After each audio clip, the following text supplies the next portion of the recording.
Hey bro, so you want to jump higher, you want to get really athletic, you want to get to the stage where you can dunk, maybe even throw a windmill in, have a crazy vert, like everyone else just looking like, damn, look how high that guy jumps. Well, I'm going to tell you in due course, but let me tell you why I am credible, okay? So I have gone through my own journey with this. I have done a lot of training. Some of it has worked incredibly well. Some of it hasn't worked well.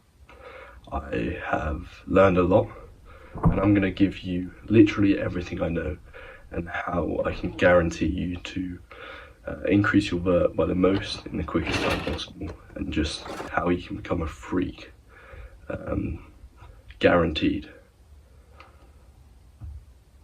So without further ado, let's get into it. So the first thing you want to be doing is max effort, max approach jumps. This is literally the best thing you could possibly do. If you take anything away from this video, this is it. You have to be doing this once or twice a week until fatigue sets in. Now, why do we wait until fatigue sets in? Well, we need to look at how we make progress as athletes. So your body's exposed to the stimulus, and then your body becomes fatigued from that stimulus, so your performance drops. Then what you want to do is, when your performance drops, is take a week off, and then your body can adapt and you come back and your performance is increased. So that is essentially how you get better from jumps.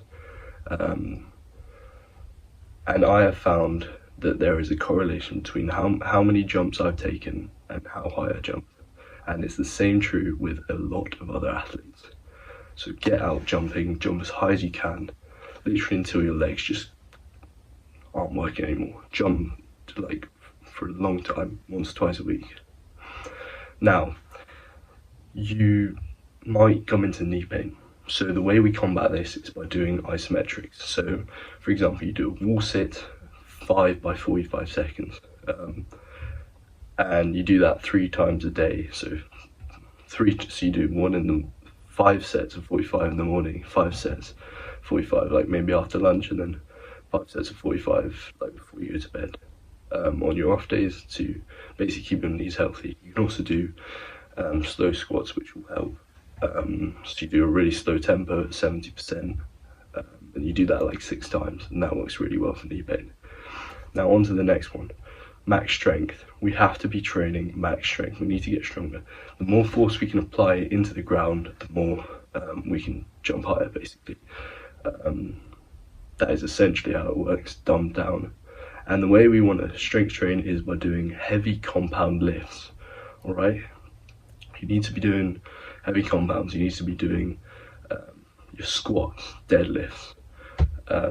Those are good starting points. Hip thrusts, RDLs, calf raises. What else? Power cleans. Let me tell you why they're good. So a lot of people don't do them because they don't think they're necessary, but they are absolutely necessary. If you want to increase your vert, do these power cleans. That is a simple hack. I'm not even joking, because when I did these, my verticals skyrocketed, and there's a correlation between how high your power clean gets and how high you jump. So there you go. It's a great exercise for explosiveness. It's pretty much maybe one of the most specific things you can do in the weight room to jumping, like an approach jump. Yeah, it's great.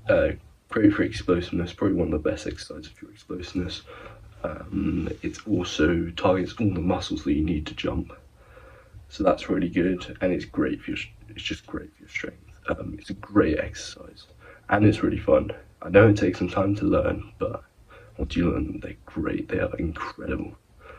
Now the third one is you need to be sprinting. Sprinting is, aside from jumping, the best biometric you can do for jumping higher. Yeah. Why is it so good? Well, it's really fast ground contact times. It's fast twitch. You're developing your fast twitch muscle fibers, and it's just incredible for you. Great for your body composition as well, which helps with your jumping, so it's really good overall. Yeah, sprint once or twice a week, it's really good. Your tendons become really stiff, so you'll be able to pop off the ground really quickly. That's what I found, at least. So yeah, do sprints. And then aside from that, really being recovering well, like taking your rest days, not overtraining. You do your jumps once or twice a week, you do your sprints once or twice a week, and then you train you lift as well as that, and then you make sure you have rest days in the week, make sure you're sleeping well, eating well, all the rest of it, and you'll be absolutely flying. That's the main thing. Yeah, jumps, sprints, lift, you are absolutely flying. Do that consistently. Yeah, jump every week, sprint every week, continue to get stronger, repeat every single week for years on end, and you will reap benefits. I can guarantee you that. And stay healthy whilst you're at it, and recover really well, because rest is how you recover from the training that breaks you down. There you go. Go and get super bouncy.